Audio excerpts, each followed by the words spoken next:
You are earning more money than you did a few years ago. Your salary increased. Your career moved forward. And yet, your life feels tighter, heavier, more expensive. This is not stress. This is not poor planning. And it is not your imagination. Across the world, millions of people are experiencing the same contradiction: more income, less relief; more work, less security. The problem is not how hard you work. The problem is that the rules quietly changed. And once you see how they changed, you can never unsee it. You wake up in a world that looks normal. The streets are full, cafes are open, people go to work, scroll their phones, talk about plans. On the surface, nothing feels broken. And yet there's a quiet pressure everywhere, a low-level tension that did not exist before. It shows up at the end of the month. It shows up when you open your banking app. It shows up when you realize that the same life you lived a few years ago now costs more effort, more calculation, more restraint. You are not imagining this feeling, and you are not alone. Across countries, cultures, and income levels, the same sentence keeps appearing in conversations that have nothing to do with economics. I earn more, but I feel poorer. I work harder, but my money disappears faster. I do everything right, and still, it feels like I am falling behind. This is not a psychological trend. It is a measurable global pattern. In the past few years, nominal incomes have risen in many parts of the world. Companies report higher wages. Governments celebrate job growth. Headlines talk about recovery, resilience, and adaptation. On paper, the numbers look reassuring. Yet surveys consistently show that consumer confidence remains fragile. Savings rates are volatile. Household stress is increasing. People delay major life decisions, not because they are reckless, but because they no longer trust their financial footing. This contradiction is the core of the modern economic experience. Growth exists, but relief does not. Money moves, but comfort does not follow. As an analyst, the first thing you learn is to separate signal from noise. The noise is the daily price fluctuation, the viral complaint, the emotional reaction. The signal is what repeats across systems. And the signal today is clear. The cost of living has outpaced the lived experience of income growth, even where wages have technically increased. Look at essentials, not luxuries. Food, housing, energy, healthcare, transportation. These are not optional expenses. These are the foundations of daily life. Over the past several years, global food prices experienced one of the fastest sustained increases in modern history. Energy markets went through violent swings that translated directly into higher household bills. Housing costs, both ownership and rent, accelerated far beyond income growth in major urban areas. Healthcare expenses continued their long upward trend, often masked by insurance structures that shift costs quietly rather than visibly. None of this happened overnight. That is why it feels confusing rather than shocking. When prices rise slowly but continuously, the human brain adapts. You adjust expectations, you change habits, you downgrade without calling it that. You stop buying certain things, you delay others. Over time, this becomes normal. But normalization does not mean affordability. It means silent acceptance. At the same time, the structure of income changed. More people earn through variable compensation, bonuses, freelance work, platform-based labor, or performance-tied pay. On paper, income looks higher. In reality, predictability is lower. Stability has been replaced with flexibility, and flexibility transfers risk from institutions to individuals. This shift matters more than most people realize. In previous decades, a paycheck was not just money. It was a planning tool. It allowed households to forecast, save, and build. Today, even people with higher incomes often lack that sense of predictability. When income fluctuates and expenses only move upward, stress becomes structural. Global data supports this. Household debt levels remain elevated across developed economies, not because people are reckless spenders, but because debt has become a bridge between rising costs and delayed income relief. Credit cards, installment plans, subscription financing, buy now, pay later systems. These tools soften the immediate pain, but increase long-term pressure. From the outside, it looks like consumption continues. Stores are busy, services are used, travel happens. But underneath, the financial posture of households has changed. More spending is defensive, not aspirational. People spend to maintain, not to advance. This is where perception diverges from reality. Governments often measure well-being through aggregate indicators: employment rates, average wages, gross output. These metrics can improve while individual experience deteriorates. An average can rise while the median struggles. A recovery can exist while comfort disappears. Financial markets reflect a similar disconnect. Asset prices soared in recent years, driven by liquidity, policy intervention, and expectations. For those who owned assets, wealth appeared to grow rapidly. For those who did not, life became more expensive without compensation. This widened the gap between financial reality and lived reality. The result is a strange emotional landscape. People are told the economy is improving, but they do not feel it. They are told to be optimistic, but their bank statements say otherwise. This creates cognitive dissonance, and dissonance erodes trust. Trust is the most under-discussed economic variable. When people stop trusting that effort leads to stability, behavior changes. They become cautious. They postpone families. They avoid long-term commitments. They save when they can, but often cannot save enough to feel secure. This is not pessimism. It is adaptation to uncertainty. From a global perspective, this is not confined to one country or one system. Different regions experience different triggers, but the outcome is similar. In some places, it is housing. In others, energy. In others, healthcare or education. The common thread is that core costs rise faster than the psychological sense of progress. This is why life feels more expensive, even when income rises. It is not because people forgot how to budget. It is not because an entire generation suddenly became irresponsible. It is because the relationship between money and life quietly changed. Money used to represent stored effort. Today, it increasingly represents temporary access. You earn, you spend, you repeat. The margin for accumulation shrinks, the buffer erodes, and without a buffer, even small shocks feel dangerous. The early signs of this shift appeared years ago, but the acceleration was recent. Global disruptions, policy responses, supply chain fractures, and monetary expansion all played a role. Yet focusing on causes too early misses the point of this chapter. This chapter is about recognition. The feeling you have is not a personal failure, is not poor planning, is not a lack of discipline. It is a rational response to an environment where the cost structure of life changed faster than the narrative around it. Understanding that is the first step, because once you see the pattern, you stop blaming yourself. And when millions of people stop blaming themselves at the same time, a deeper question emerges. If earning more no longer guarantees feeling secure, what exactly changed in the rules of the game? That question is where the real story begins. The change did not arrive with a headline. There was no single announcement, no dramatic overnight jump that forced people to stop and recalculate their lives. That is precisely why it was so effective. Prices did not explode. They drifted. They crept. They adjusted in ways that felt temporary, justified, or external. A little more here, a little more there. Enough to notice, not enough to panic. Enough to normalize. This is how affordability disappears without resistance. When analysts look back at periods of sustained cost pressure, the pattern is almost always the same. Sudden shocks create outrage and response. Slow pressure creates adaptation. Over the past several years, the world experienced one of the most synchronized periods of gradual price elevation across essential categories in modern history. Food prices, energy costs, housing expenses, insurance premiums, education fees, and service costs all moved upward, often independently, but always in the same direction. The key detail is not that prices rose, prices always rise. The key detail is how they rose and where. Take food. Global agricultural markets were hit by multiple overlapping disruptions. Weather volatility reduced yields in several major producing regions. Transportation costs increased due to fuel price instability. Labor shortages affected processing and distribution. At the same time, demand remained resilient. The result was not a single spike, but a rolling increase that touched almost every staple category: bread, dairy, meat, vegetables, oils. The items people buy weekly, sometimes daily. When essentials rise even slightly, the cumulative effect is severe. Energy followed a similar pattern. Volatility became the norm rather than the exception. Households did not just face higher prices, they faced uncertainty. One-month bills surged. The next month, they retreated slightly, but never returned to previous levels. Over time, the baseline reset higher.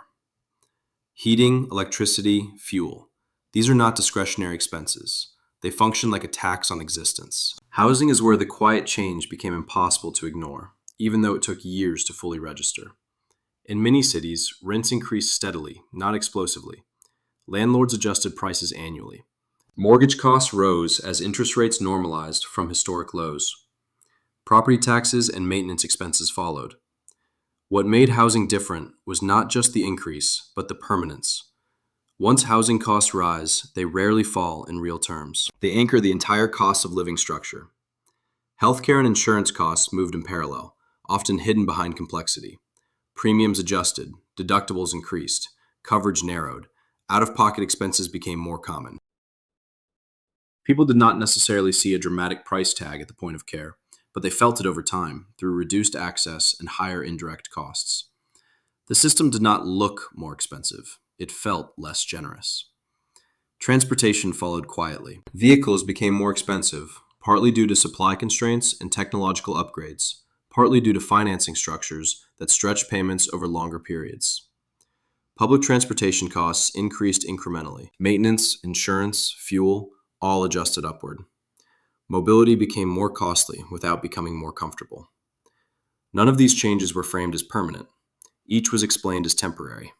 Supply chain disruption, global uncertainty, transition periods, extraordinary circumstances. That language matters. When people believe a problem is temporary, they absorb it. They wait it out.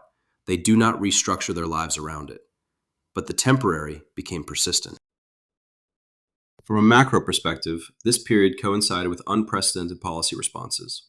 Monetary expansion on a global scale increased liquidity dramatically. Governments injected support to stabilize systems. Central banks expanded balance sheets. These actions prevented collapse, but they also altered price dynamics. More money chased constrained supply.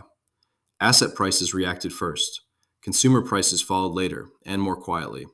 This created a delay effect. By the time households felt sustained pressure, the narrative had already moved on. Markets had recovered, employment numbers looked strong, headlines shifted to optimism. But the cost structure embedded itself during that lag. What makes this particularly destabilizing is the asymmetry. Prices reset upward quickly, but wages adjust slowly and unevenly. Even when incomes rise, they rarely compensate for cumulative increases across multiple categories. A small raise cannot offset dozens of small price increases spread across essential spending. This is where perception fails people. Humans are good at noticing big changes. They are bad at tracking slow erosion. A 10% increase in one bill triggers reaction. 10 1% increases across 10 bills disappear into routine. Behavior adapts before awareness catches up. People respond by changing patterns. They switch brands. They buy less. They substitute quality. They reduce frequency. They accept smaller portions, fewer options, delayed upgrades. None of these feel like crisis responses. They feel like reasonable adjustments. Over time, however, they add up to a lower lived standard that is rarely acknowledged explicitly. This adaptation creates a dangerous illusion. From the outside, consumption appears stable. Sales volumes remain strong. Services are used. Economies continue to function. This masks the fact that households are allocating a higher share of income just to maintain baseline life. The data reflects this shift clearly. In many economies, the share of income spent on essentials increased, even as average incomes rose. Savings behavior became more polarized. Some households saved aggressively out of fear. Others depleted savings to maintain normalcy. Both responses indicate stress, not comfort. Another subtle change occurred in how prices are presented. Shrinkflation became common.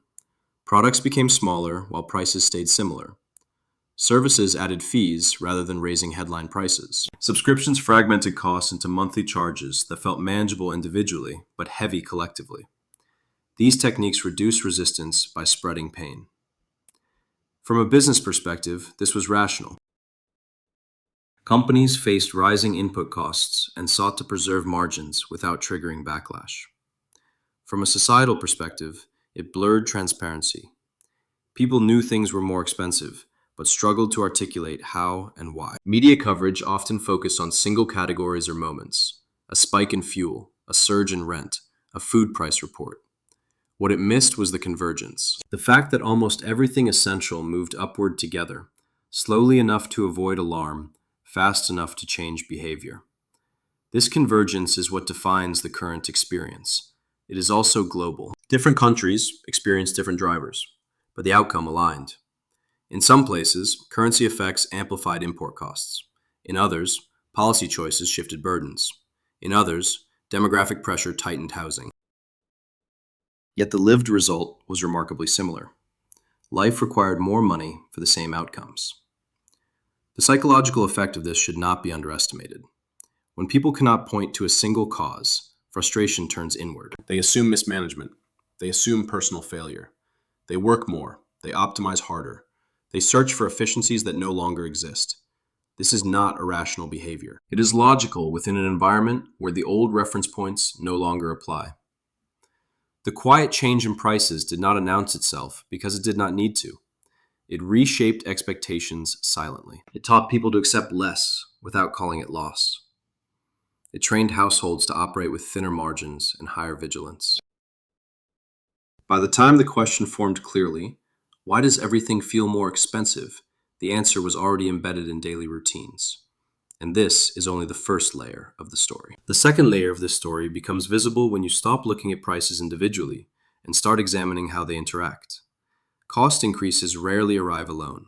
They compound. When housing becomes more expensive, transportation costs often rise with it.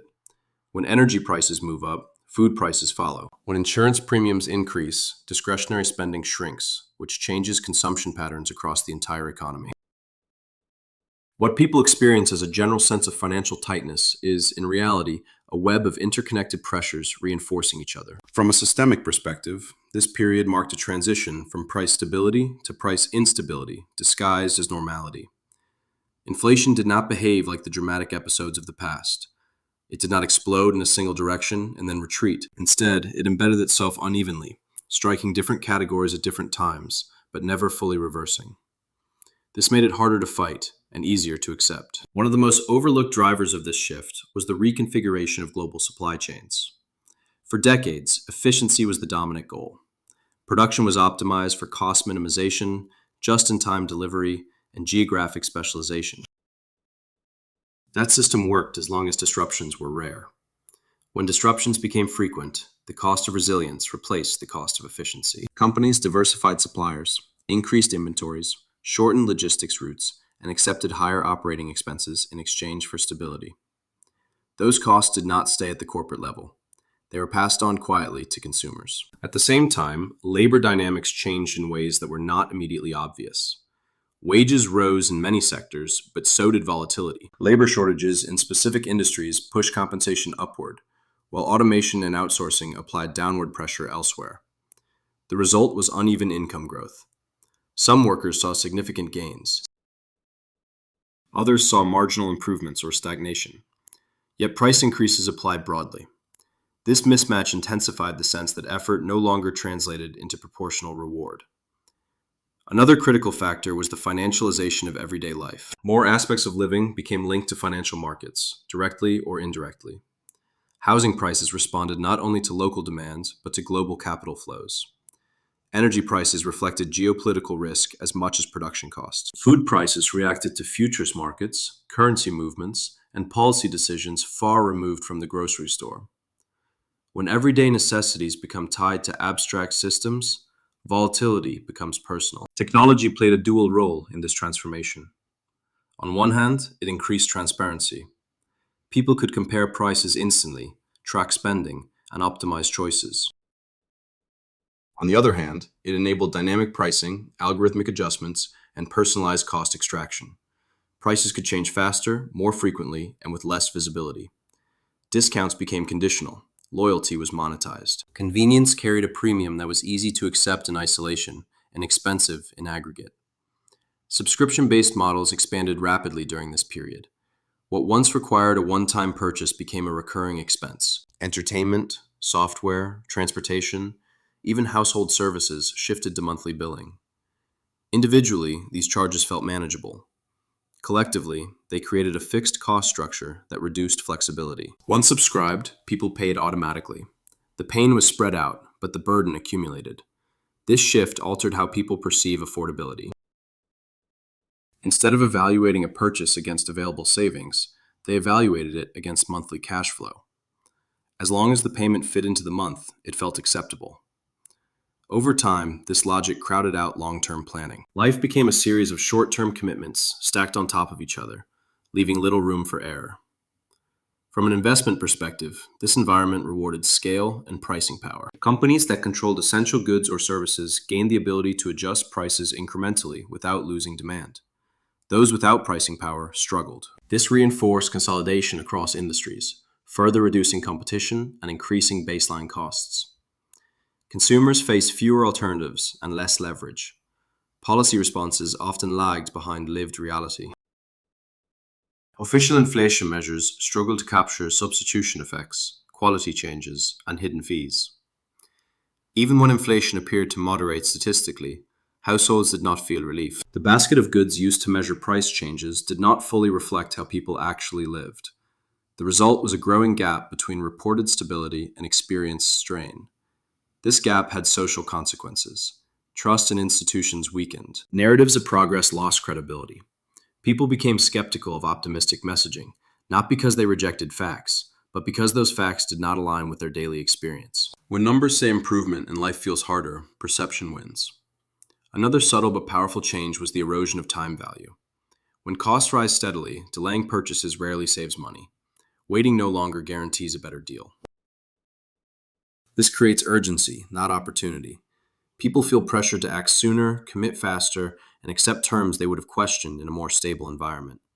This urgency feeds back into pricing power and reinforces the cycle. The psychological load of constant cost awareness cannot be overstated. Even when people manage to cope financially, the mental effort required increases. Every decision carries weight. Every purchase invites calculation. This drains energy and reduces satisfaction. Life becomes more expensive not only in money, but in attention. Globally, these dynamics unfolded against a backdrop of shifting demographics and expectations. Younger generations entered adulthood with higher baseline costs and fewer structural supports. Older generations faced rising healthcare and housing expenses, with fixed or semi-fixed incomes. The sense that life had become harder crossed generational lines, even if the reasons differed. What makes this moment distinct is not the presence of pressure, but its persistence. Short-term shocks can be absorbed. Long-term erosion reshapes behavior. People learn to live smaller without naming it. They adjust aspirations downward quietly. They redefine success in terms of survival rather than advancement. By the time awareness catches up, the environment has already changed. Prices have reset, habits have adapted. The idea of returning to a previous baseline feels unrealistic. This is how a temporary adjustment becomes a new normal. The quiet rise in prices did more than change budgets. It changed expectations. It altered the relationship between work, money, and life. It taught people that stability requires constant vigilance, and that progress is no longer guaranteed by effort alone. Understanding this does not make life cheaper, but it explains why the pressure feels constant, why relief never quite arrives, and why so many people sense that something fundamental shifted without ever being formally announced. And this realization leads directly to the next question. If prices changed quietly and permanently, what happened to income, and why did higher earnings fail to restore balance? Income did rise. That is the part many people struggle to reconcile with their experience. Paychecks increased, salaries were adjusted, new opportunities appeared. Headlines spoke about tight labor markets and rising compensation. From a distance, it looked like progress. From the inside, it felt strangely hollow. The reason lies not in whether income grew, but in how it grew and what it was forced to compete against. In previous economic cycles, income growth often arrived in a relatively stable cost environment. When wages rose faster than prices, people felt relief. They could save more, plan further, upgrade gradually. The relationship between effort and outcome felt intuitive. Today, that relationship is weakened. Income growth exists, but it is fragmented, uneven, and increasingly absorbed before it can translate into security. The first distortion appears when income growth is measured in nominal terms rather than lived terms. A raise looks meaningful on paper, but money does not operate in isolation. It operates inside a cost structure. When that structure expands faster than income, the raise becomes cosmetic. It improves the number, not the experience. Across many economies, wage growth followed price growth rather than leading it. In other words, incomes adjusted reactively, not proactively. By the time pay increased, purchasing power had already eroded. This created the illusion of progress without its substance. People earned more, but the baseline had moved. Another critical factor was dispersion. Income growth was not evenly distributed. Certain sectors experienced rapid increases due to labor shortages or strategic importance. Others saw modest adjustments or stagnation. Yet the cost of living increased broadly. This meant that aggregate wage statistics could look healthy, while large portions of the population felt no improvement at all. This unevenness matters psychologically. When people hear that wages are rising but do not experience it themselves, frustration intensifies. When they do experience it but still feel constrained, confusion follows. In both cases, trust erodes. Beyond the amount of income, the quality of income changed. A growing share of earnings became variable, performance-linked, or conditional. Bonuses replaced raises. Freelance contracts replaced stable positions. Gig-based income supplemented core pay. On paper, total earnings increased. In practice, predictability declined. Predictability is an invisible form of wealth. It allows planning, saving, and risk-taking. When income becomes volatile, even at higher levels, people behave more conservatively. They save defensively when possible and hesitate to commit long-term. A higher income with lower certainty often feels less secure than a lower income with stability. This shift coincided with a broader transfer of risk. Institutions optimized flexibility. Companies reduced fixed costs. Governments emphasized market adjustment. The result was that individuals absorbed more volatility. Income growth came bundled with greater exposure to shocks. At the same time, taxation and deductions quietly reshaped take-home pay. Gross income increased, but net gains were often smaller than expected.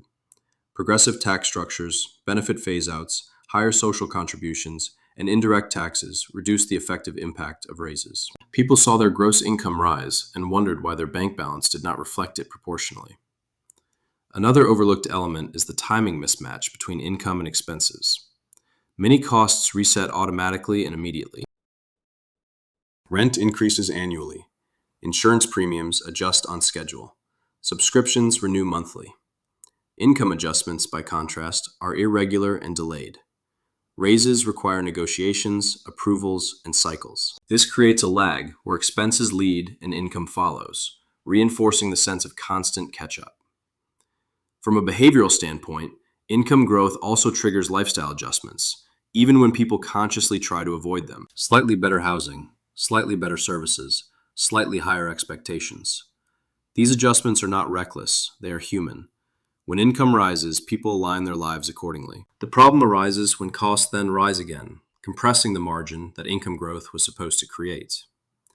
This compression is central to the modern experience. Income increases arrive, but they do not expand freedom. They stabilize a shrinking space. Financial news during this period often amplified the confusion. Reports highlighted strong labor markets, rising wages, and resilient consumers. Markets responded positively. Investors interpreted these signals as signs of health. But markets do not measure comfort. They measure flows, margins, and expectations. A system can generate profit while eroding household resilience. From an investment lens, this environment favored capital over labor. Asset owners benefited disproportionately from liquidity expansion and price appreciation. Wage earners benefited later and less. This widened the gap between those whose income was tied to assets and those whose income depended on work. For the latter, raises could not compensate for rising asset-driven costs like housing. Housing deserves special attention here. For many households, housing is the largest expense. When property values and rents rise faster than wages, income growth becomes irrelevant. A raise that looks meaningful disappears into rent or mortgage payments. Homeownership, once a stabilizing force, became a source of anxiety for new entrants priced at the margin. The same dynamic applies to education and healthcare. These costs often rise faster than general inflation and faster than wages. They also represent future obligations rather than immediate consumption. People take on debt or commit income streams in advance, reducing flexibility. A higher income today is already spoken for by decisions made to secure tomorrow. Globally, headlines about wage growth often masked this reality. They focused on averages, not medians, on percentages, not purchasing power, on recovery narratives, not distribution. This created a disconnect between official optimism and lived experience that deepened public skepticism. What is particularly destabilizing is that income growth no longer guarantees progress, even over time. In previous generations, gradual raises compounded into meaningful improvement. Today, compounding works against households as much as for them. Costs compound relentlessly. Income struggles to keep pace. This changes behavior in subtle but profound ways. People stop using income growth as a planning anchor. They become cautious even in good years. They hesitate to commit to long-term goals. They prioritize liquidity over growth. They measure success by survival rather than advancement. The illusion of higher income is not that income did not rise. It is that income lost its power to change outcomes. It became a maintenance tool rather than a lever. Understanding this shift is uncomfortable because it challenges a deeply held belief. The belief that working harder and earning more inevitably leads to a better life. When that belief weakens, motivation changes, trust changes, expectations change, and this sets the stage for the next layer of the story. If income growth no longer delivers relief and costs no longer retreat, what happens to saving, planning, and the idea of financial safety itself? The deeper consequence of this shift becomes clear when you examine what income growth used to provide beyond spending power. It was never just about buying more. It was about creating margin.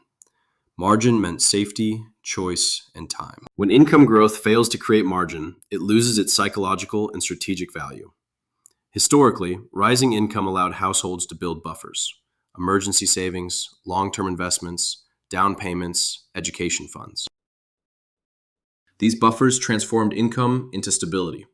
They absorbed shocks and reduced fear. In the current environment, income growth is increasingly consumed by baseline obligations before it can be converted into protection. What remains is flow without accumulation. This is visible in household balance sheets across developed and emerging economies alike. Assets exist, but liquidity is thin. Savings rates fluctuate sharply. Many households oscillate between brief periods of accumulation and rapid drawdowns. A single unexpected expense can erase months of effort. Income growth no longer smooths volatility. It merely postpones it. One reason is the rise of fixed commitments. Modern households carry more recurring obligations than previous generations. Subscriptions, installment payments, insurance plans, financing arrangements, and service contracts lock in future income before it is earned. These structures reduce flexibility. When income increases, commitments often increase with it, either automatically or through gradual normalization. This creates a trap that is difficult to articulate. People feel that they should be doing better, but they cannot identify where the improvement went. The answer is not mismanagement, it is pre-allocation. Income is claimed before it arrives. Another structural factor is the declining real return on safe saving.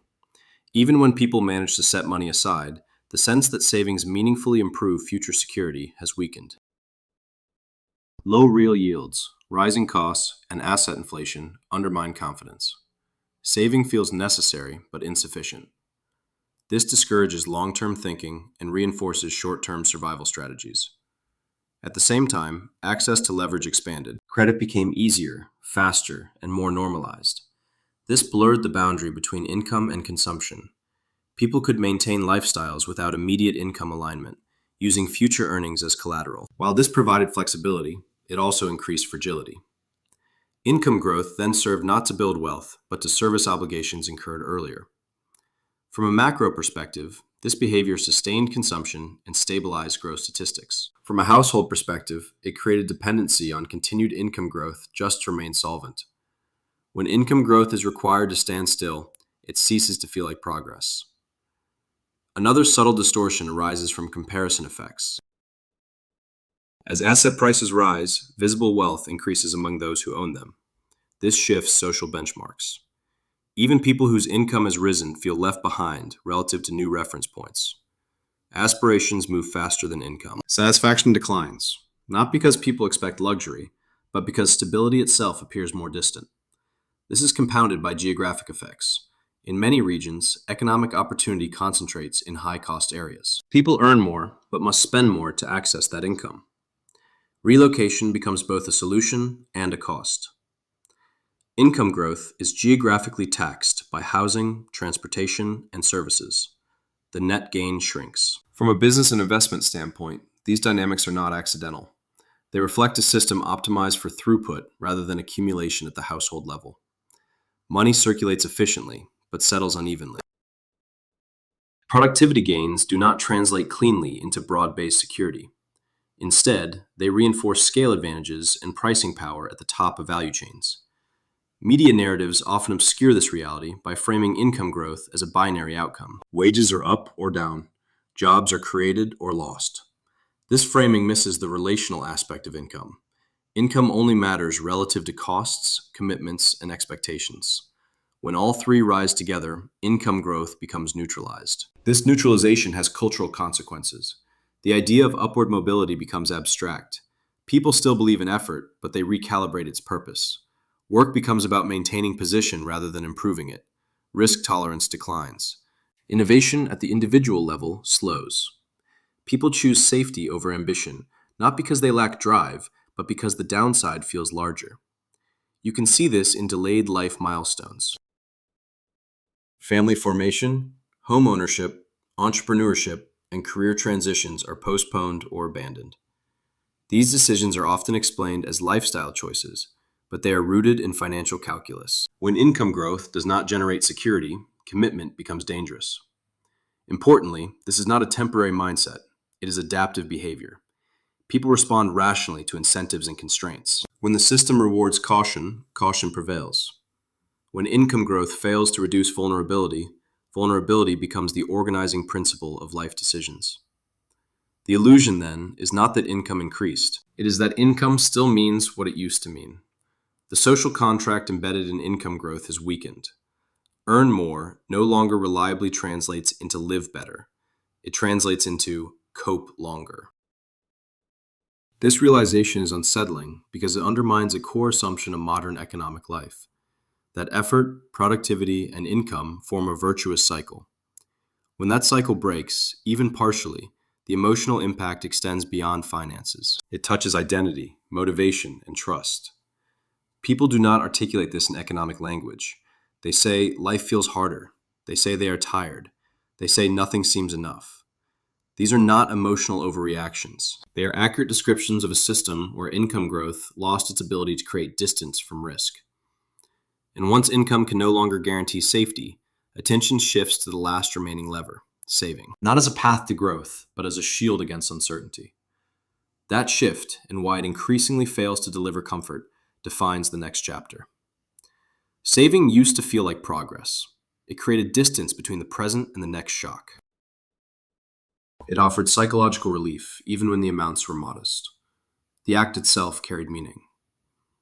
Today, that meaning has weakened. People still try to save, but the reward feels abstract, delayed, and uncertain. What was once reassuring now feels exhausting. This shift did not happen because people forgot how to be disciplined. It happened because the environment changed the function of saving. In earlier periods, saving operated within a relatively stable price framework. When you set money aside, its future usefulness was predictable. Inflation existed, but it was moderate enough that nominal accumulation translated into real security. Interest, even at low levels, reinforced patience. Saving felt like moving forward. In the current environment, saving often feels like running in place.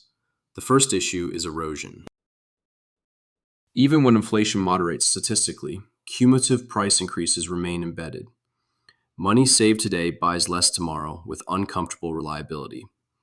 This does not need to be extreme to be discouraging. When people feel that their effort leaks value over time, motivation weakens. Saving becomes defensive rather than aspirational. The second issue is scale. Modern risks are larger relative to household buffers. Healthcare expenses, housing repairs, relocation costs, and family obligations have grown faster than typical savings capacity. What once constituted a meaningful emergency fund now feels inadequate. A few unexpected events can exhaust years of careful accumulation. This changes how people evaluate success. Saving no longer feels like progress. It feels like a fragile, temporary state. Global data reflects this pressure.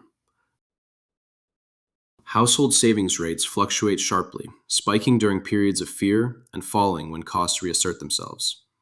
This volatility signals insecurity, not confidence. People save when they are anxious, not when they feel safe. That alone reveals the psychological inversion at work. Another critical factor is opportunity cost. When asset prices rise faster than savings returns, the gap between savers and owners widens. People who save in traditional instruments feel left behind as housing, equities, and other assets move out of reach. This creates a paradox. Saving is necessary for safety, but insufficient for advancement. People are told to be patient in a system that rewards exposure. This tension distorts behavior. Some people abandon saving altogether, opting instead for immediate quality of life. Others chase higher returns without fully understanding the risks. Both responses stem from the same frustration. Saving no longer feels like a reliable path. Central bank policy plays an indirect but powerful role here. Prolonged periods of low real yields were designed to stimulate spending and investment. They succeeded at the macro level. They failed at the psychological level. When safe saving offers little reward, people feel punished for caution. Trust in traditional financial advice erodes. This erosion is compounded by messaging. People are told to save more precisely when it feels least effective. Advice that once sounded prudent now feels detached from reality. When guidance conflicts with lived experience, people disengage. The structure of expenses also undermines saving. Many modern costs are inflexible.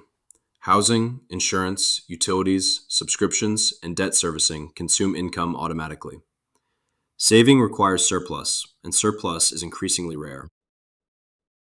Even disciplined households struggle to carve out meaningful margins. Saving becomes an act of constant sacrifice rather than a natural outcome of stability. The emotional cost of this cannot be overstated. Saving requires delayed gratification. It requires belief in a better future. When that belief weakens, the effort feels hollow. People still save because they fear not doing so, but the satisfaction is gone. Another overlooked dimension is time horizon compression. When future costs are unpredictable, long-term planning becomes abstract. People focus on shorter windows, months instead of years. This undermines traditional saving goals tied to distant milestones. Retirement, education funds, and long-term investments feel disconnected from immediate reality. This compression alters financial identity. People no longer see themselves as builders. They see themselves as managers of exposure. Saving is no longer about growth. It is about survival. Media narratives often misinterpret this shift. They frame declining savings as irresponsibility or lack of discipline. They overlook the structural pressures that make saving psychologically unrewarding. When effort does not translate into visible security, rational people reassess priorities. There is also a generational component. Younger households face higher baseline costs and delayed asset access. Older households face rising fixed expenses with limited income flexibility. Both groups experience saving as constraint rather than empowerment. The difference lies only in timing. Globally, policymakers express concern about insufficient savings, while simultaneously supporting conditions that erode saving incentives. This contradiction reinforces confusion. People feel blamed for outcomes shaped by forces beyond their control. From an investor's perspective, this environment channels capital away from households and toward institutions. Savings that do occur often flow into financial products rather than tangible buffers. This increases complexity and dependence on market performance. The simple relationship between saving and safety breaks down. What remains is a sense of constant vigilance. People watch balances closely. They hesitate to relax. They measure security not by growth, but by the absence of immediate threat. This is not prosperity. It is managed anxiety. Saving did not stop working entirely, but it stopped delivering peace of mind. And when a financial behavior loses its emotional payoff, it becomes harder to sustain. This is the first half of the story. The second half examines what happens when people realize that neither earning more nor saving harder restores the feeling of safety they were promised. The second half of this reality unfolds when people begin to internalize a quiet but unsettling conclusion. If earning more does not restore balance, and saving no longer delivers safety, then the traditional map of financial life has lost its reliability. What follows is not panic, but adaptation. And adaptation reshapes behavior in ways that are subtle, rational, and deeply consequential. One of the earliest shifts is the redefinition of what saving is for. Instead of being a tool for progress, it becomes a shield against immediate disruption. Emergency funds replace growth funds. Liquidity replaces yield. The question changes from how much can I build to how long can I last. This change is not ideological, it is defensive. This defensive posture explains why people appear paradoxical in their financial choices. They express fear about the future, yet hesitate to lock money away long term. They acknowledge the importance of preparation, yet resist commitments that reduce flexibility. They want safety, but distrust permanence. In an environment of persistent uncertainty, optionality becomes the highest value. From a macro perspective, this behavior has measurable effects. Long-term household investment rates weaken. Participation in retirement systems becomes inconsistent. Cash balances rise temporarily, then fall under pressure. Financial planning horizons shorten. These trends are often misread as disengagement, when they are in fact rational responses to instability.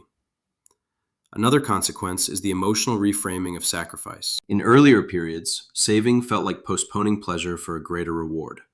Today, it often feels like postponing pleasure to avoid future pain. The motivation is fear, not aspiration. This distinction matters. Fear-driven behavior is exhausting. It is difficult to sustain over long periods without burnout. This exhaustion shows up socially. People express fatigue not only with prices, but with thinking about money itself. Financial decision-making becomes a constant background task. Even when no immediate crisis exists, attention is consumed by contingency planning. This cognitive load reduces enjoyment and increases stress, regardless of income level. The system reinforces this fatigue through complexity. Financial products proliferate. Advice fragments. Risks become harder to evaluate. Individuals are expected to navigate a landscape once managed by institutions. Responsibility shifts downward, while control remains limited. This asymmetry creates a persistent sense of inadequacy. People feel they should be doing better, even when outcomes are constrained structurally. Saving behavior also becomes polarized. Some households withdraw entirely, living fully in the present. Others double down, cutting deeply to preserve buffers. Both responses widen inequality in lived experience. One group absorbs risk emotionally, the other absorbs it financially. Neither feels secure. Global events amplify this dynamic. Periods of geopolitical tension, market volatility, and policy uncertainty reinforce the perception that savings are provisional. A buffer built over years can be compromised by events outside personal control. This awareness discourages emotional attachment to accumulation. Money is treated as transient, not foundational.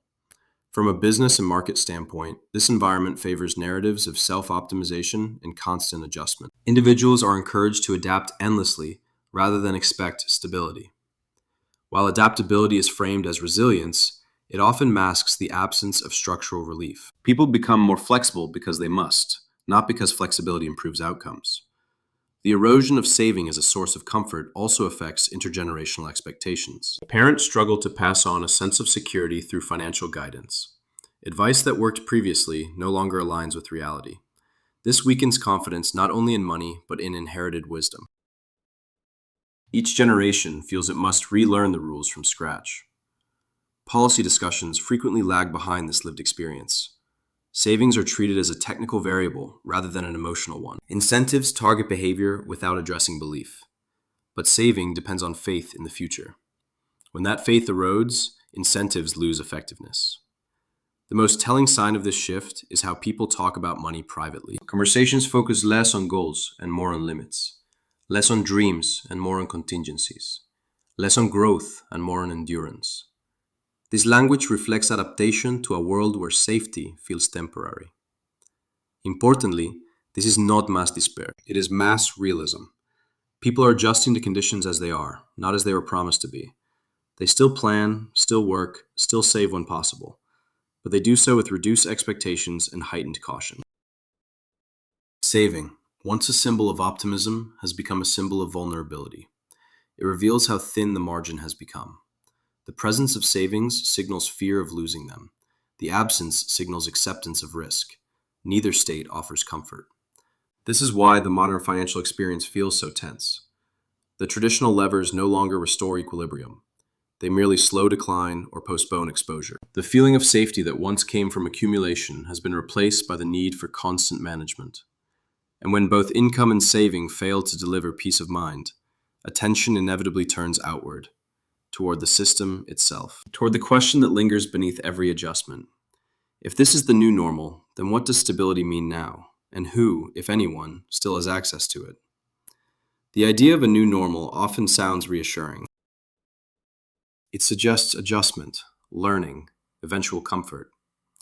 In reality, the new normal that emerged around cost, income, and security feels less like balance and more like permanent tension. It is a state where systems function, markets operate, and growth exists, but individual certainty remains elusive. Understanding this distinction is essential because it explains why so many people feel unsettled even in the absence of visible crisis. At a structural level, the modern economy has shifted from stability-driven to throughput-driven. The primary objective is no longer long-term household resilience, but continuous circulation. Money moves faster, changes hands more frequently, and settles less often. This favors liquidity over accumulation and flexibility over permanence. From a system perspective, this looks efficient. From a personal perspective, it feels exhausting. One of the defining features of this environment is the normalization of fragility. Financial vulnerability is no longer an exception associated with unemployment or misfortune. It is embedded in ordinary life. People with jobs, education, and experience still feel exposed. The margin for error has narrowed so much that stability depends on uninterrupted flow. Any disruption, however small, carries disproportionate weight. This fragility is reflected in global indicators that rarely make headlines. Household net worth may rise in aggregate, but liquidity remains concentrated. Emergency savings remain thin relative to potential shocks. Debt servicing absorbs a growing share of income. These are not signs of collapse. They are signs of tension held in place by constant effort. Governments and institutions often frame this period as transitional. Adjustments take time. Markets will adapt. Productivity gains will eventually restore balance. These narratives are not inherently false, but they underestimate the cumulative impact of prolonged strain. When adaptation becomes permanent, it stops feeling like progress. Another key element of the new normal is the decoupling of effort from outcome. People still work, innovate, and contribute, but the link between contribution and security weakens. This erodes motivation in subtle ways. Not enough to stop participation, but enough to dampen ambition. People choose safer paths, smaller goals, and incremental moves. Risk-taking shifts upward to those with buffers, and downward pressure increases on those without. From an investment perspective, this environment produces clear winners and losers. Entities with pricing power, scale, and access to capital thrive. They can adjust, hedge, and pass costs along. Individuals and small operators struggle to do the same. This concentrates stability rather than distributing it. The system becomes resilient at the top and brittle at the base. Global news cycles reinforce this asymmetry. Market rallies coexist with cost anxiety. Corporate profits reach records while households retrench. These contradictions are not anomalies. They are features of a system where value creation and value experience diverge. This divergence shapes perception. People stop expecting improvement from macro signals. A strong economy becomes an abstract concept rather than a felt reality. Trust shifts from institutions to personal networks. Informal safety nets gain importance as formal ones feel insufficient. Community and family absorb pressure that policy and markets do not relieve. The language people use reflects this change. Conversations focus on coping strategies rather than aspirations. Advice centers on avoiding mistakes rather than seizing opportunities. Financial success is redefined as not falling behind rather than getting ahead. This redefinition is adaptive, but it also signals lowered expectations. Importantly, this is not a story of universal decline. It is a story of uneven access to stability. Some households remain insulated through asset ownership, low fixed costs, or institutional protection. Others navigate constant uncertainty. The gap between these experiences widens quietly, not through dramatic events, but through accumulated advantages and disadvantages. The psychological impact of this gap is significant. When stability appears selective rather than earned, belief in fairness erodes. People continue to play by the rules, but they question the payoff. This skepticism does not always manifest as anger. More often, it manifests as disengagement, a quiet withdrawal of trust.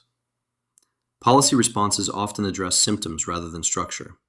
Temporary relief, targeted subsidies, or short-term incentives provide momentary ease without altering underlying dynamics. People learn to accept assistance without expecting resolution. This further normalizes the idea that stability is temporary and conditional. Technology accelerates these dynamics by compressing time and amplifying comparison. People see success stories constantly, but rarely see the buffers behind them. This distorts expectations and deepens frustration. Effort appears insufficient because context is invisible. As a result, people recalibrate their sense of control. They focus on what they can influence immediately and ignore what feels abstract. Long-term planning loses emotional weight. The future becomes something to manage rather than build. This is the essence of the new normal. A world where systems are stable enough to persist, but not generous enough to relax. Where money functions, but does not reassure. Where life is not collapsing, but always feels more expensive, more fragile, more demanding than it should. Recognizing this reality is uncomfortable because it removes the hope that a single fix will restore balance. There is no one policy, no one raise, no one habit that resolves the tension. The change is structural, layered, and deeply embedded. And yet understanding it matters, because clarity replaces self-blame. It allows people to interpret their experience accurately rather than emotionally. It reframes fatigue as a rational response rather than personal weakness. This first half of the final chapter is not meant to offer solutions.